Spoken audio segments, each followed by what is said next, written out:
تم ان مہینوں میں اپنی جانوں پر ظلم نہ کرو اور تم تمام مشرکوں سے جہاد کرو جیسا کہ وہ تم سب سے لڑتے ہیں۔ حجۃ الوداع کے موقع پر نبی کریم صلی اللہ علیہ وسلم کے اس فرمان سے یہ بات از خود سمجھ آ جاتی ہے کہ ماہ محرم کی حرمت و تعظیم کا سیدنا حسین رضی اللہ تعالیٰ عنہ کے واقعہ شہادت سے کوئی تعلق نہیں، اور وہ لوگ غلط فہمی کا شکار ہیں جو اس مہینے کی حرمت کی کڑیاں واقعہ کربلا اور شہادت حسین رضی اللہ عنہ سے ملاتے ہیں، جیسا کہ سیدنا حمزہ رضی اللہ عنہ کی شہادت شوال کے مہینے میں ہوئی، تو لوگ عید الفطر کیوں مناتے ہیں؟ اس مہینے سو کیوں نہیں مناتے؟ سیدنا عثمان بن عفان رضی اللہ عنہ کی وفات ذوالحجہ کے مہینے میں ہوئی، سیدنا علی رضی اللہ عنہ کی شہادت رمضان کے مہینے میں ہوئی۔ اب بات کرتے ہیں محرم کی بے حرمتی کی۔ کیا ان تمام صحابہ کرام سے ان سوگ منانے والوں کو کوئی محبت و عقیدت نہیں؟ یہ محبت کا کیسا معیار ہے؟ السلام علیکم ورحمۃ اللہ وبرکاتہ۔ ان الحمدللہ والصلاۃ والسلام علی رسول اللہ، اما بعد، اعوذ باللہ السمیع العلیم من الشیطان الرجیم من حمزہ ونفخہ ونفثہ، بسم اللہ الرحمن الرحیم۔ اللہم صلی علی محمد وعلی آل محمد کما صلیت علی ابراہیم وعلی آل ابراہیم انک حمید مجید۔ اللہم بارک علی محمد وعلی آل محمد کما بارکت علی ابراہیم وعلی آل ابراہیم انک حمید مجید۔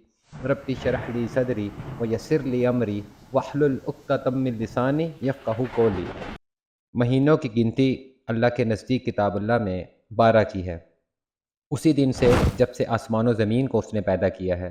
اس میں سے 4 حرمت و ادب کے ہیں، یہی درست دین ہے۔ تم ان مہینوں میں اپنی جانوں پر ظلم نہ کرو اور تم تمام مشرکوں سے جہاد کرو جیسا کہ وہ تم سب سے لڑتے ہیں، اور جان رکھو کہ اللہ تعالیٰ متقیوں کے ساتھ ہے۔ یعنی ابتدا ہی سے اللہ تعالیٰ نے 12 مہینے مقرر فرما رکھے ہیں، جن میں 4 کو خصوصی ادب و احترام اور عزت و تکریم سے نوازا گیا۔ یہ 4 مہینے کون سے ہیں؟ ان کی تفصیل صحیح بخاری و مسلم میں موجود ہے۔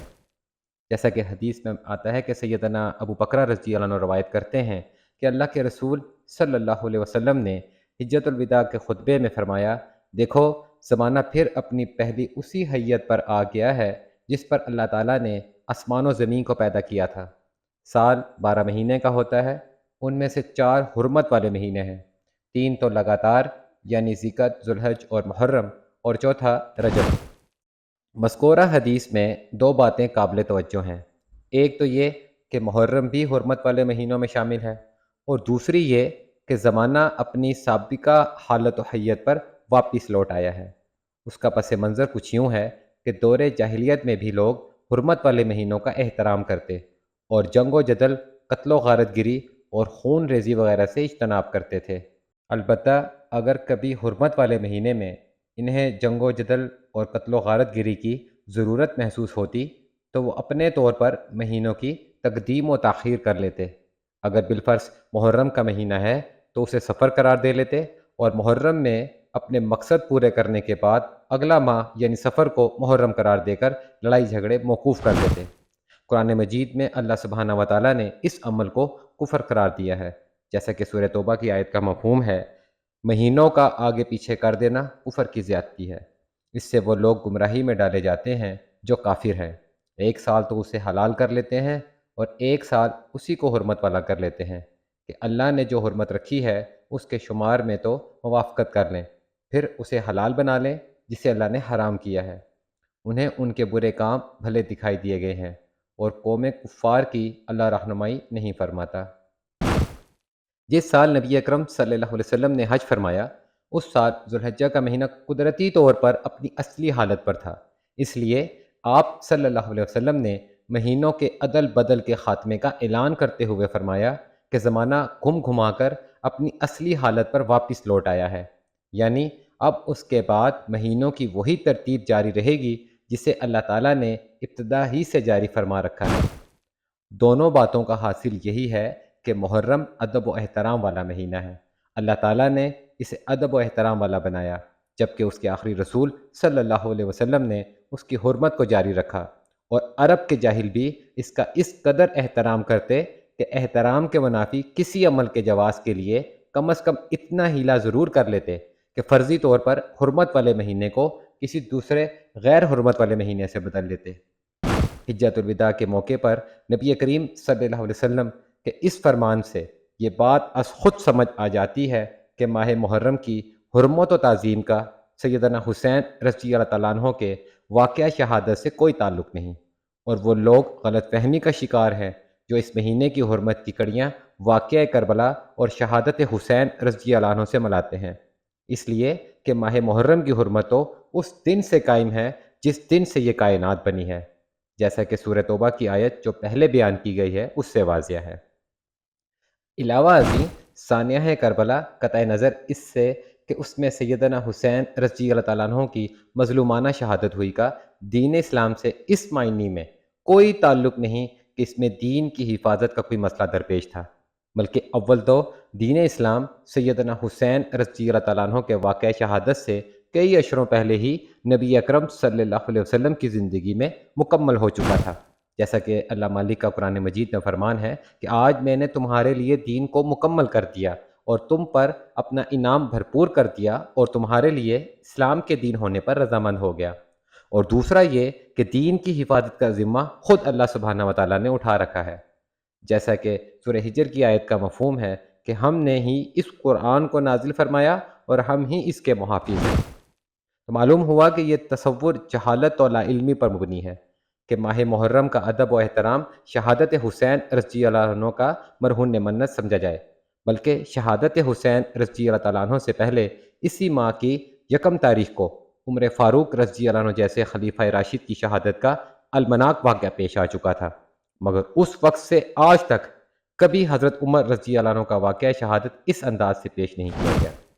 حالانکہ اگر کسی بڑے آدمی کی موت یا شہادت کسی مہینے کے ادب و احترام کی علامت ہوتی تو عمر فاروق رضی اللہ عنہ جیسے صحابی رسول اپنی علمی، دینی، روحانی اور خلیفہ ثانی ہونے کے حوالے سے اس بات کے سیدنا حسین رضی اللہ عنہ سے بھی زیادہ مستحق ہوتے کہ ان کی شہادت پر وہ سب کچھ کیا جاتا جو حضرت حسین رضی اللہ عنہ کی شہادت پر کیا جاتا ہے۔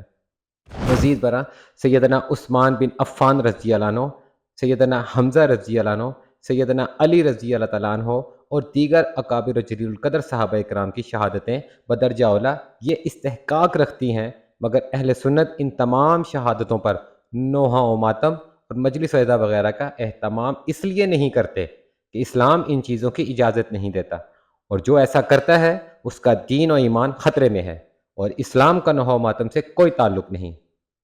اب بات کرتے ہیں محرم کی بے حرمتی کی۔ ویسے تو جنگ و جدل، قتل و غارت گری، خون ریزی اور فتنہ فساد کی کسی بھی مہینے، ہفتے اور دن میں اجازت نہیں، تاہم حرمت والے مہینوں میں فتنہ و فساد کی ہر ممکنہ شکل سے اجتناب کرنے کا تاکیدی حکم ہے، لیکن افسوس کہ بہت سے لوگ ماہ محرم کی حرمت کو اتنا ہی پامال کرتے ہیں جتنا کہ اس کا لحاظ رکھنے کی تاکید کی گئی ہے۔ ماہ محرم کی حرمت کی پامالی کی ایک صورت تو یہ ہے کہ سیدنا حسین رضی اللہ تعالیٰ عنہ کے واقعہ شہادت پر نالہ و شیون اور نوحہ و ماتم کیا جاتا ہے، اپنے جسم کو از خود سخت تکلیفیں دی جاتی ہیں، تیز دھاری آلات سے جسم کو زخمی کیا جاتا ہے، شہادت حسین رضی اللہ تعالیٰ عنہ کے رنج و غم میں آہ و بقا کا ایسا عجیب، وحشیانہ اور خوفناک منظر برپا کیا جاتا ہے کہ الامان والحفیظ۔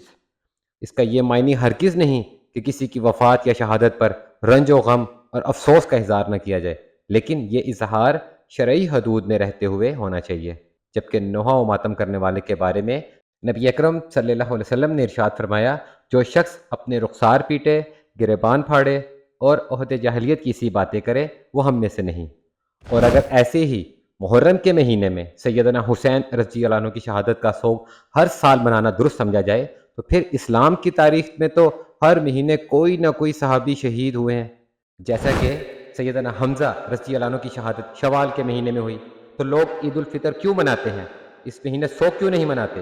سیدنا عثمان بن عفان رضی اللہ عنہ کی وفات ذوالحجہ کے مہینے میں ہوئی، سیدنا علی رضی اللہ عنہ کی شہادت رمضان کے مہینے میں ہوئی، رجب کے مہینے میں عمار بن یاسر رضی اللہ عنہ کے والد یاسر رضی اللہ عنہ، ان کی والدہ حضرت سمیہ رضی اللہ عنہ جنہیں ابو جہل نے بے دردی سے شہید کر دیا تھا، وہ رجب کے مہینے میں شہید ہوئیں۔ اسی طرح جمادی الاول کے مہینے میں غزوہ موتا کے موقع پر کئی صحابہ شہید ہوئے، جن میں حضرت زید بن حارثہ، حضرت جعفر بن ابی طالب اور حضرت عبداللہ بن رواح رضی اللہ عنہم اجمعین خاص طور پر قابل ذکر ہیں۔ اسی طرح ربیع الاول کے مہینے میں میرے پیارے نبی محمد صلی اللہ علیہ وسلم کی وفات ہوئی، جو انتہائی بڑا صدمہ تھا اس وقت صحابہ کرام کے لیے، جس پر سیدنا عمر بن خطاب رضی اللہ عنہ اس قدر غمزدہ تھے کہ اپنے حواس کھو بیٹھے۔ لیکن کیا صحابہ کرام نے بعد میں آنے والے ہر سال اس مہینے سوگ منایا؟ اس طرح ہر مہینے کوئی نہ کوئی صحابی ضرور فوت ہوئے۔ کیا پورا سال اسی طرح سوگ منایا جاتا ہے؟ کیا ان تمام صحابہ کرام سے ان سوگ منانے والوں کو کوئی محبت و عقیدت نہیں؟ یہ محبت کا کیسا معیار ہے؟ محرم الحرام کے مقدس مہینے میں رسول اللہ صلی اللہ علیہ وسلم نے اللہ تعالیٰ کی رضا کی خاطر اپنے محبوب شہر مکہ سے مدینہ کی طرف ہجرت کی تھی۔ یہ تاریخ اسلام کا کوئی معمولی واقعہ نہیں ہے، بلکہ اللہ تعالیٰ کی اطاعت کی اعلیٰ مثال ہے۔ سیدنا عمر بن خطاب رضی اللہ تعالیٰ عنہ کی خلافت میں بہت سے ملک فتح ہوئے اور حکومت کے دفاتر کے قیام سے حساب و کتاب کے معاملات بہت وسیع ہوئے، تو ضرورت محسوس ہوئی کہ سرکاری طور پر ایک سنہ مقرر کیا جائے۔ تو عمر فاروق رضی اللہ تعالیٰ عنہ اور دیگر صحابہ کرام رضی اللہ عنہم اجمعین کا ذہن اس طرف گیا کہ اسلامی سال کی ابتدا ہجرت کے واقعہ سے کی جائے۔ یہ اسلامی تربیت کا اثر تھا جس نے صحابہ کرام رضی اللہ عنہم اجمعین کے دل و دماغ میں قومی خودداری کی روح پھونکی ہوئی تھی۔ انہوں نے ان سنہ اور تاریخ کو کوئی اہمیت نہیں دی جو اس زمانے میں متمدن اقوام یعنی یہودی، رومی اور ایرانی اقوام میں رائج تھی، بلکہ سب سے الگ اپنی قومی سنہ کا آغاز فرمایا اور اسلامی حکومت کے حساب و کتاب کے لیے ہجری سنہ مقرر فرمایا۔ کتنے افسوس کی بات ہے کہ آج مسلمان ہجری سنہ کی بجائے اپنے کاروبار اور معاملات میں عیسوی سنہ استعمال کرتے ہیں۔ یہ ہماری اسلامی شرف اور اسلامی خودداری کے خلاف ہے۔ ہمیں اپنے معاملات اسلامی ہجری سنہ جس کا آغاز محرم سے ہوتا ہے کے مطابق کرنا چاہیے۔ افسوس آج ہمیں اسلامی مہینوں کے نام تک معلوم نہیں۔ ہاں، اگرچہ کچھ پتہ ہے تو یہ کہ جس مہینے میں روزے رکھے جاتے ہیں وہ ماہ رمضان ہے، جس میں قربانی کی جاتی ہے وہ ذوالحجہ ہے، جس مہینے میں لوگ ماتم کریں وہ محرم ہے، جس مہینے میں جشن عید میلاد النبی منائی جائے وہ ربیع الاول ہے، جس میں حلوہ پکتا ہے وہ شب برات ہے۔ کتنی المناک صورتحال ہے کہ آج ہمیں چند اسلامی ناموں کا علم ہے۔ ہمیں انگریزی مہینوں کے نام تو فر معلوم ہے، لیکن اسلامی سال کے مہینوں کا کچھ علم نہیں۔ صرف بعض ان مہینوں کے نام جن میں بدعات کا بازار گرم کیا جاتا ہے، بس اسی حوالے سے ہمیں معلوم ہے۔ استغفر اللہ۔ محرم کے مہینے کی جو فضیلت احادیث کی روشنی میں بیان کی گئی ہے، اس میں عاشوراء کے دن کا روزہ بھی ہے، یعنی محرم کی 10 تاریخ کا۔ عاشوراء کا دن بڑی تاریخی حیثیت کا حامل ہے۔ یہود و نصارہ حتیٰ کہ قریش کے مشرکین بھی اس دن روزہ رکھا کرتے تھے۔ ام المومنین سیدہ عائشہ رضی اللہ عنہ فرماتی ہیں کہ عاشوراء کے دن زمانہ جاہلیت میں قریش روزہ رکھا کرتے تھے اور رسول اللہ صلی اللہ علیہ وسلم بھی رکھتے۔ پھر جب آپ صلی اللہ علیہ وسلم مدینہ تشریف لائے تو آپ صلی اللہ علیہ وسلم نے یہاں بھی عاشوراء کے دن روزہ رکھا اور اس کا لوگوں کو بھی حکم دیا، لیکن رمضان کی فرضیت کے بعد آپ نے اس کو چھوڑ دیا اور فرمایا کہ اب جس کا جی چاہے اس دن روزہ رکھے اور جس کا جی چاہے نہ رکھے۔ یہود و نصارہ بھی یوم عاشوراء کو بڑی قدرت و منزلت کی نظر سے دیکھتے تھے۔ سیدنا ابو موسیٰ اشعری رضی اللہ عنہ فرماتے ہیں کہ اہل خیبر یوم عاشوراء کا روزہ رکھتے تھے، وہ اسے عید کا دن قرار دیتے تھے اور اس دن اپنی عورتوں کو اپنے زیورات اور بہترین لباس پہناتے تھے۔ تو رسول اللہ صلی اللہ علیہ وسلم نے حکم فرمایا کہ تم بھی اس کا روزہ رکھو۔ اور سیدنا ابن عباس رضی اللہ عنہ سے مروی ہے کہ نبی کریم صلی اللہ علیہ وسلم مدینہ میں تشریف لائے دوسرے سال، تو آپ صلی اللہ علیہ وسلم نے یہودیوں کو دیکھا کہ وہ عاشوراء کے دن روزہ رکھتے ہیں۔ آپ صلی اللہ علیہ وسلم نے ان سے اس کا سبب معلوم فرمایا تو انہوں نے بتایا کہ یہ ایک اچھا دن ہے، اسی دن اللہ تعالیٰ نے بنی اسرائیل کو ان کے دشمن فرعون سے نجات دلائی تھی، اس لیے سیدنا موسیٰ علیہ السلام نے اس دن کا روزہ رکھا تھا۔ آپ صلی اللہ علیہ وسلم نے فرمایا پھر موسیٰ علیہ السلام کے شریک مسرت ہونے میں ہم تم سے زیادہ مستحق ہیں۔ چنانچہ آپ صلی اللہ علیہ وسلم نے اس دن روزہ رکھا اور صحابہ رضی اللہ عنہما کو بھی اس کا حکم دیا۔ اسی طرح صحیح البخاری کی ایک اور حدیث کا مفہوم ہے کہ نبی کریم صلی اللہ علیہ وسلم نے بنو اسلم کے ایک شخص کو لوگوں میں اس بات کے اعلان کا حکم دیا تھا کہ جو کھا چکا ہو وہ دن کے باقی حصے میں بھی کھانے پینے سے رکا رہے، اور جس نے نہ کھایا ہو اسے روزہ رکھ لینا چاہیے۔ کیونکہ یہ عاشورہ کا دن ہے۔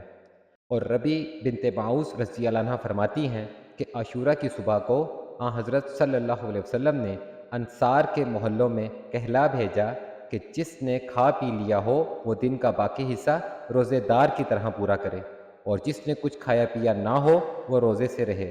ربی نے کہا کہ پھر بعد میں بھی رمضان کے روزے کی فرضیت کے بعد ہم اس دن روزہ رکھتے اور اپنے بچوں سے بھی رکھواتے۔ انہیں ہم اون کا ایک کھلونا دے کر نہلاتے، جب کوئی کھانے کے لیے روتا تو وہی دے دیتے، یہاں تک کہ افطار کا وقت آ جاتا۔